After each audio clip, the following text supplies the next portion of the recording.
2 whole square is equal to 5 square. Okay akka. So తాగరా square plus 2x ఇదిగోమ్మా plus 1 ముందు తాగరా తర్వాత చదువుకుంది గాని. minus 4y plus 4 is equal to ఎంత? అది ఈ మాత్రం టాలీ చేయడం కూడా రాదు. ప్లస్ 2 లోకి ఎలా వచ్చావురా? ఎంత గట్టిగా తగిలిందో. తగిలింది దెబ్బ కాదు, తలకాయ ఓట్ సౌండ్ వచ్చింది. నీకు అలాగే అనిపిస్తుందిలే. ఏంటి ఏం కావాలి? ఏం కావాలంటే అది సారు గారు నాన్నగారు బయటకు వెళ్ళారు, ఎప్పుడు వస్తారో తెలీదు. ఓహో ఇంకో మ్యాటర్ ఏంటంటే ఏ మ్యాటర్ చెప్పొద్దు. బయట కాలింగ్ బెల్ ఉంది కదా, వచ్చే ముందు బెల్ కొట్టాలని తెలీదా? అదే కాలింగ్ బెల్ ఎక్కడుందో అడుగుదామని. ఎక్స్ట్రాలు వద్దు, నాన్నగారు వచ్చిన తర్వాత రండి. అబ్బో పెద్ద నిప్పు, ఫైర్ బ్రాండ్ లో మండిపోతుంది. ఎక్స్క్యూజ్ మీ, 17D బస్ వెళ్ళిపోయిందండి. ఇక్కడ ఎల్లో చూడిదార్ వేసుకుని ఒక పెద్ద ఫిగర్ లా ఫీల్ అయిపోతుంటది, అది ఉందా? లేదు సార్. అయితే బస్ కూడా వెళ్ళిపోయింది. ఏరా రోజు మా చెల్లిని టీజ్ చేసి ఏడిపించేది నువ్వే కదరా?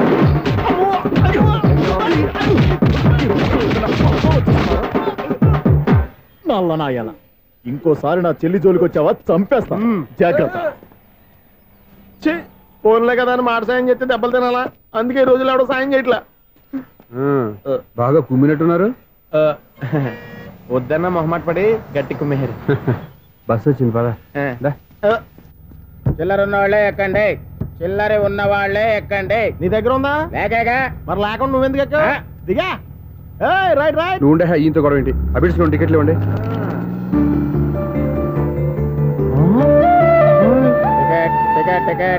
ఇదా లాజిక్? బైక్ ఎందుకు రిపేర్ అయింది ఇప్పుడు అర్థమైందిరా. బోడీ డౌట్లు వద్దు, కాస్త సైలెంట్ గా ఉండు.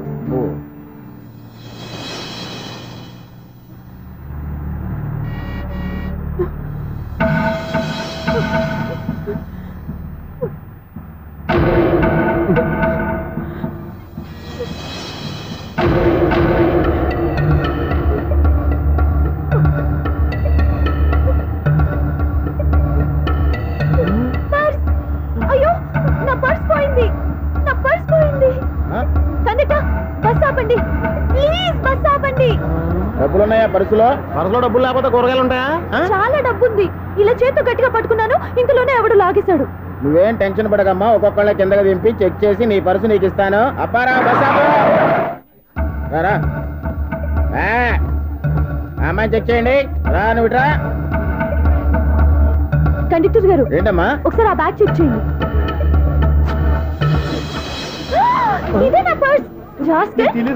చేస్తున్న పని చూస్తారే, తింటున్నారా?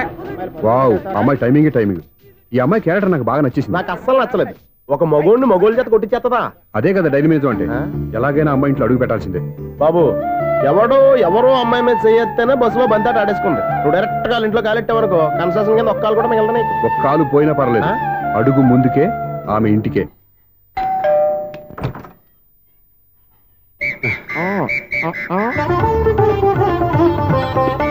ఏంటి తాంబూలం? దేనికి? మీకు కదలే మాస్టర్ గారు. నాన్నగారు ఇంట్లో లేరా? ఎవరు? ఓ నమస్కారం మాస్టారు. నమస్కారం. అరే ఏంటిది? ఎవరు నువ్వు? నన్ను గుర్తుపట్టలేదా మాస్టారు? నేను సూర్యని. సూర్య? అదేనండి, 1990 సంవత్సరంలో పాలకొల్లో వివేకానంద స్కూల్లో మీరు టీచర్ గా పనిచేశారు కదా? చేశాను. అదే సంవత్సరం మీ దగ్గర నేను 10th క్లాస్ చదివాను, గుర్తుందా సార్? ముందు నువ్వు ఈయన దగ్గర చదివేలేదు, గుర్తు తెచ్చుకో.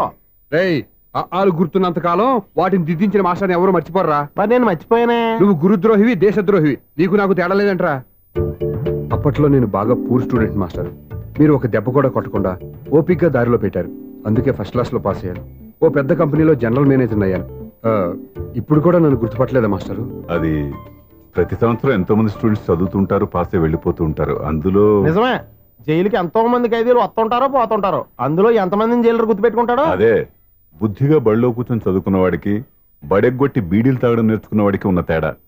అందుకే తను జనరల్ మేనేజర్ గా ఎదిగినా కూడా నన్ను గుర్తు పెట్టుకుని వెతుకుంటూ వచ్చాడు. నువ్వేమో సినిమాలు తీస్తాను, డైరెక్ట్ చేస్తాను గాలి కబుర్లు చెప్తూ జీవితాన్ని పాడు చేసుకుంటున్నావు. మధ్యలో నన్ను పొగుడతారు ఎందుకు? మీ శిష్యుని పొగుడుకోండి. ఇది పొగడత కాదు, నా శిష్యుని చూస్తే నాకు గర్వంగా ఉంది. లక్ష్మి, సూర్య? అవును, సూర్యనే. సూర్య మనం పాలకొల్లో ఉన్నప్పుడు నా దగ్గర చదువుకున్నాడు, ఇప్పుడు మంచి పొజిషన్ లో ఉన్నాడు. నమస్కారం అండి. అలా చూస్తున్నారండి, మీరు కూడా గుర్తుపట్టలేదా? తీసుకోండి మాస్టర్. ఏంటిది? దేవుడి దగ్గరికి వెళ్ళేటప్పుడు గురువు దగ్గరికి వెళ్ళేటప్పుడు ఒట్టి చేతులు తెల్లకూడదు అంటారు. అందుకే మా వాడు గట్టి చేతులతో వచ్చాడండి. తీసుకోండి మాస్టర్.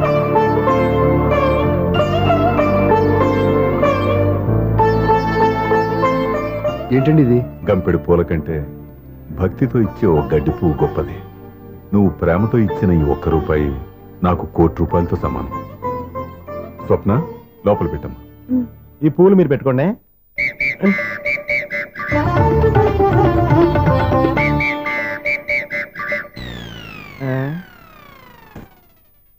క్లీన్ బౌల్డ్ అంటే పెద్ద బయలుదేరే ప్లేయర్ ఏంట్రా ప్రతివాడు పెద్ద సచిన్ తెండూల్కరే. ఎన్నో ఏండ్లు గతించిపోయినవి. ఇదిగోనయ్యా బల్బు, ఇదన్నా కొంతకాలం ఉంచుతావా, రాత్రిగా పగల కొడతావా? అంత కరెక్ట్ గా ఎలా చెప్పారు సార్? రోజు ఉండే బ్రేకింగ్ ఇది. నేనేమన్నా కొత్త విషయం చెప్పానా? ఎలా చెప్పమంటారు సార్? మనుషులు 60 ఏళ్ళు బతుకుతలేదు, ఏమన్నా అంటున్నా సార్? అక్కడైతే ఉన్నట్టుంటేను. ఏమంటావు? అదే ఎప్పుడు వెలుగుతో ఎప్పుడు మాడిపోతే ఎలా చెప్పగలను సార్? అందుకే కదా నేను నోరు తెరిచి ఆశ్చర్యపోయేది. సరే గాని రోజుకో బల్బు ఎందుకు బయటపోతుందంట? చెప్పాను కదా ఎన్నిసార్లు చెప్పను. ఏంటే ఆ మాట తిరిగి చెప్పు. High voltage problem sir. ఆ మాట మెల్లగా కూడా చెప్పొచ్చాయా? హై వోల్టేజ్ అయితే ట్రాన్స్ఫార్మర్ పోవాలి, ఫ్యూజ్ పోవాలి, కానీ బల్బు ఎందుకు పోతుంది? అంటే కృష్ణాష్టమి రోజు ఉట్టు పగలు కొట్టినట్టు నేనే పగలు కొట్టేస్తున్నాను అంటారు. అది కాదయ్యా, నువ్వు కాకపోతే ఇంకొక పనికిమాలినోడు ఎవరన్నా పగల కొడతా. ఇది బాలండి. బాలు సరే, సౌండ్ లేకుండా వచ్చిందే. సౌండ్ చేస్తూ రావడానికి ఇదేనా అంబులెన్సా? అంతేలే, బాలుకు సౌండ్ ఎత్తుకుంటుంది. అచ్చరే, అంత ఫాస్ట్ గా వచ్చే బాల్ ని లటక్కులు పట్టేసావంటే నీ ఐ పవర్ అయ్యా. నా ఐ పవర్ ఇప్పుడేం చూసారు? నైట్ టైం చూడాలి. ఇదిగో ఎందుకంటే మొహానికి చేయటం పెట్టుకుంటావు, ఏం పండుకోకూడదా? నేను మీకులా కదండి. బాగా చెప్పావు. కానీ నాకు ఒక విషయం అర్థమైందిలే. ఏంటండి? బల్బు ఎందుకు పగులుతుందో నాకు అర్థమైందిలే. ఇది నీ పని కాదు, పిల్లల పని. ఇదిగో ఈ పిల్లల సంగతి రేపు మీటింగ్ లో పెట్టి తెలిచేయాలయ్యా. రాత్రి ఒకసారి వచ్చి కనిపించు. రాత్రి నేను మీకు కనిపిస్తాను కానీ మీరు నాకు కనిపించొద్దు. అది కాదయ్యా, ఎందుకంటే నచ్చుతావు, పెద్దగా మాట్లాడు. ఈ వాచ్మెన్ ఒక్కసారి చెప్తే 100 సార్లు చెప్పినట్టే. ఈ బల్బు పెట్టినాయండి ముందు నన్ను. ప్రతివాడట అనుకుంటే ఇక నా పరిస్థితి ఏంటి?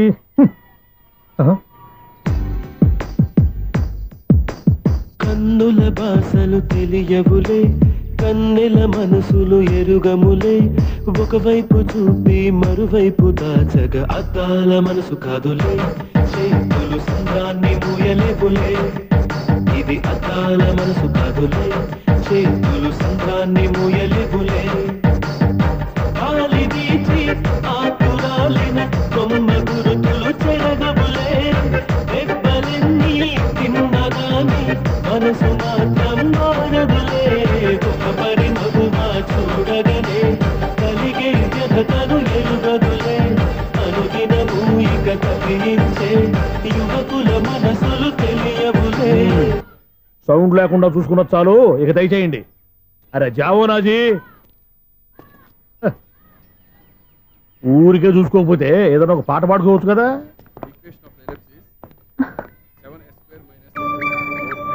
ఈ షూస్ ఎవరివి? -26y + 10 = 0. అరే, ఈ ప్రాబ్లం సాల్వ్ చేయడం ఇంత ఈజీనా? మరేమనుకున్నావు? అక్కనే ఏ ప్రాబ్లం అడిగినా భయపెట్టి చంపేస్తుంది అంకుల్. అలా భయపడకూడదమ్మా. అర్థం చేసుకుంటే మ్యాథమెటిక్స్ అంత ఇంట్రెస్టింగ్ సబ్జెక్ట్ ఇంకోటి లేదు. మీకు మ్యాథమెటిక్స్ వచ్చా? వచ్చా, ఈ పుస్తకాలను రాసిన మన శిశిరా. నువ్వు ఫర్దర్ గా ఏం చదవాలనుకుంటున్నావు? ఇంజనీరింగ్. Very good. నేను కోచింగ్ ఇచ్చానంటే మెరిట్ గ్యారంటీ. నీకు ఎలాగైనా ఇంజనీరింగ్ సీట్ ఇప్పించే బాధ్యత నాది. రేయ్, నోరుందని ఏమైనా మాట్లాడతావా? నిన్నే అనుకుంటా. నన్ను కాదులే. నిన్నేరా? నేను రావడం హాఫ్ అన్ అవర్ లేట్ అయిందని ఎవరితో పడితే వాళ్ళతో మ్యాథ్స్ చూపించుకుంటావా? ఇడియట్. ఎవరో ఏంటమ్మా, నా దగ్గర చదువుకున్న నా స్టూడెంట్ నా కొడుకు నేర్పిస్తూ ఉంటే నాకెంత సంతోషంగా ఉందో తెలుసా? నేర్చుకుంటే నేర్చుకున్నాడు, మధ్యలో నన్ను కమెంట్ చేయడం దానికి? అసరే, నువ్వు వెళ్ళిన పని ఏమైంది? ఏం కాలేదు నాన్న. స్వప్న, ఈ కాఫీ తీసుకెళ్ళి వాళ్ళకి ఇవ్వమ్మా. ఇంకే మర్యాద లోటు లేకుండా జరుగుతున్నాయి అన్నమాట. ఏమైంది? ఏమైందేంటి?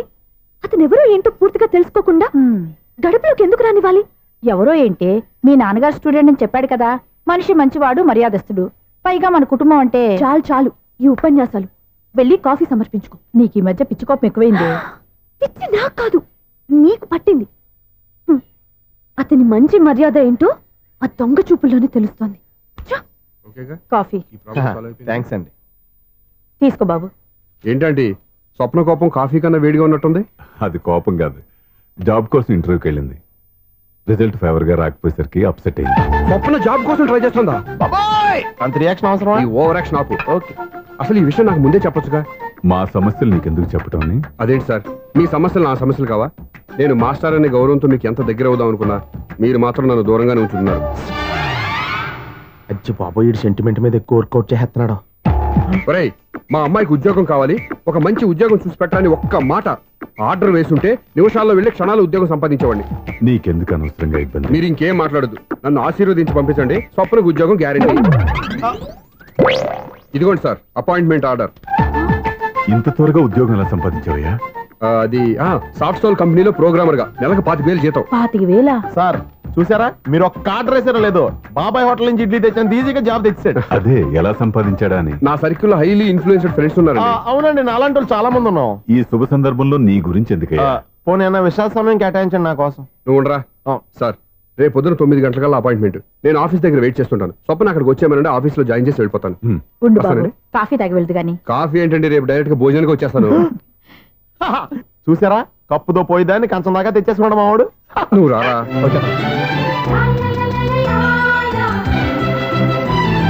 రోజావే చిన్ని రోజావే, రాగాలే రూవే రోజావే, నాలో కదిలే ప్రాణాలే ఒక్క పాటై నిన్నే చేరాలి, నాలో కదిలే ప్రాణాలే ఒక్క పాటై నిన్నే చేరాలి.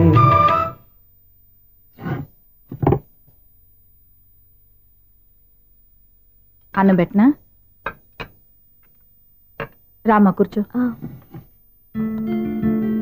చాలమ్మా.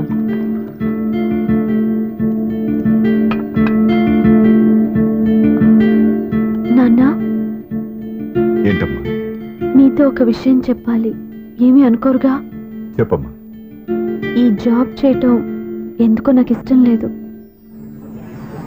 అర్థమైందమ్మా. నీ అంతటా నువ్వే ఉద్యోగం సంపాదించుకోవాలని నీ ఆలోచన. నీ ఉద్దేశం మంచిదే కాదమ్మా, కానీ రేపు ఈ జాబ్లో నువ్వు జాయిన్ అవుతున్నావు. నాన్న, నేనెందుకు చెప్తున్నానో అర్థం చేసుకో. నా కూతురికి ఉద్యోగం కావాలని నేను అడగకుండానే అపాయింట్మెంట్ ఆర్డర్తో వచ్చాడు సూర్య. ఆ ఉద్యోగం కోసం అతను ఎంతమంది చుట్టూ తిరిగాడో, ఎన్ని అవస్థలు పడ్డాడో నాకు తెలియదు, కానీ ఈ మాస్టారికి ఏదో చెయ్యాలన్న ఆరాటం అతనిలో కనిపించింది. నువ్వు ఇప్పుడు ఈ జాబ్ చేయనంటే అతను పడ్డ కష్టానికి విలువ లేకుండా పోతుంది. అతను చూపించిన అభిమానాన్ని అవమానించినట్టు అవుతుంది. నీకు ఇష్టం లేకపోతే నువ్వు ఎప్పుడు మానేయాలనుకుంటే అప్పుడు ఆ ఉద్యోగం మానే. కానీ రేపు నువ్వు ఆఫీస్కి వెళ్తున్నావు, నీకోసం కాదు, నా కోసం. అనుకోని వ్యక్తులు తారసపడతారు, మనకెవరు అనుకోని వ్యక్తులు తారసపడతారు ఈ రోజుల్లో. ఈ సెకండ్ గడుస్తున్నాడు, వీడు దరిద్ర బ్రెయిన్ తో ఏ వీక్ పాయింట్ లాగుతాడు. ఇప్పుడు ఏమిటి చేయటం? Hello hello.